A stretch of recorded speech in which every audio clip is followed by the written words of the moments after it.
Tibetan monks of the Gaden Shartse Monastery traveled to Slippery Rock University to create a traditional sand mandala of green Tara. Gaden Monastery, founded by Jade Tsongkhapa in 1409, now exists in exile from Tibet in South India. The monks tour to share their threatened sacred culture of Tibet.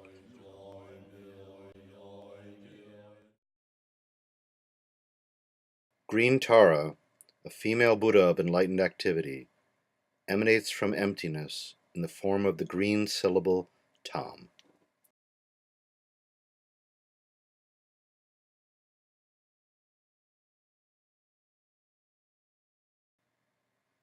Green in color, in one hand, she holds an upala flower in the mudra of realization.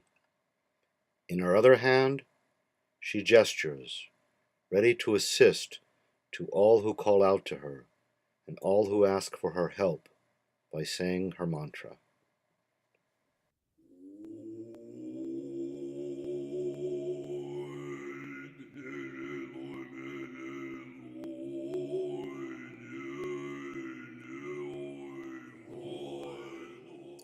In Tibetan, the mantra of Green Tara is Om Tare, Tu Tare, Ture Soha.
this case, we created a mandala of green Tara. So we're trying to capture the essence of Tara. This, right now we have a two-dimensional form. We actually see it in a three-dimensional light form that's sitting here, present.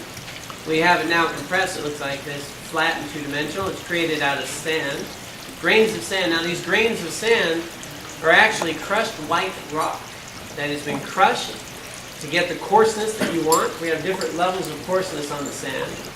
Then it's sieved, cleaned, and then dyed to the colors that we want.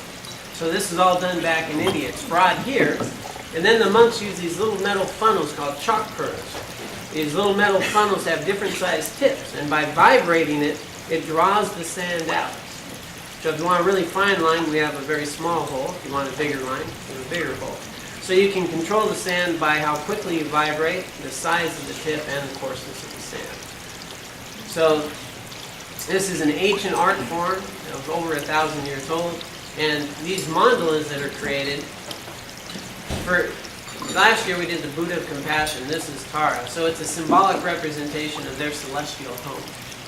If one knows how to read it, it all has inner, outer, and secret meaning. It can actually teach the whole path to enlightenment.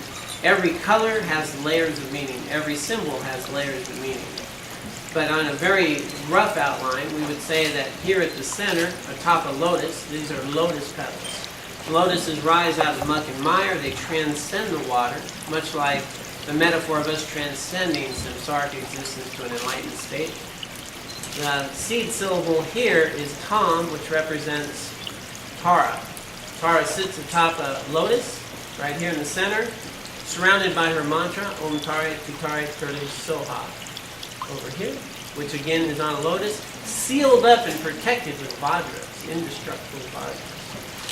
Then, they have 4 entrances inside. This square abode is the actual house. These circular things would actually be lifted up. These are the entrances. You go upstairs and you enter. You kind of cut it open so you can see inside all the entrances, also guarded with snow lines here.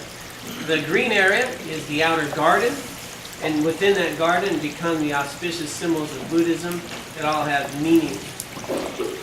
All of this again sits atop, these are lotus petals. They go around. So the whole mandala again sits on the lotus. And then it's sealed up and protected by vajras, and then this is a ring of flame at the outer edge. All of this has been done throughout the week. We start on Monday, today's Friday, and we're going to do the dissolution ceremony.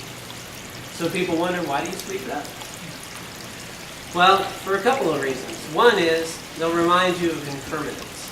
You know, we get very attached to things in our life. And we keep thinking that we have a lot of time. But the truth is, we only have a moment of time. And today is never coming again. Our life today is never coming again. How many days in our life do we just let slip away? When will this day be over? Today is very precious. It's never coming again. It reminds us that with our limited time, maybe we should use that for some virtuous activity, good things in our life. Compassion, kindness, cultivating the essence of why we're here. The other purpose of it is to fulfill its purpose. So today we're doing a cultural presentation at a monastery or in Tibet and so forth. We do it in a religious purpose where we are bringing the blessings of Tara and purifying the environment. So what we do is we'll do a prayer. Monks will actually do a prayer envisioning Tara and all the enlightened beings of this mandala to come inhabit this. Create this space for her to come, receive the blessings, purify all the negativities. It becomes consecrated and then ritually dissolved. The Lama will take a bit of sand from each of the parts of the mandala. It goes in a special container. Then he'll take his vajra. He'll go from the 4 directions and from sides. And draw a line in it. It'll be swept up, dissolved. We'll do some more prayers.